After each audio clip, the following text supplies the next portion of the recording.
Hi, I am preparing my lunch as you can see. The difference today with my chicken is that I seasoned my chicken and I let it marinate since yesterday. So that way absorb all the flavors of the seasoning. And you can add any seasoning that you want.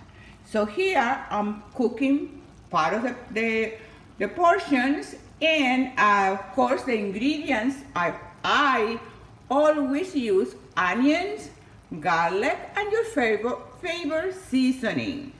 Eat the vegetables or veggies that you prefer. In my case, I love broccoli, cauliflower, and I added to this dish a little bit of half a cup or quarter of a cup of beans. They come in the can, pre-cooked, nice beans, and that will be my complex carbohydrate. So the complex carbohydrate will be the beans, my chicken will be my protein, my garlic, my onion, my favorite seasoning, and then here you can have a lunch or a meal that is very healthy and easy to prepare.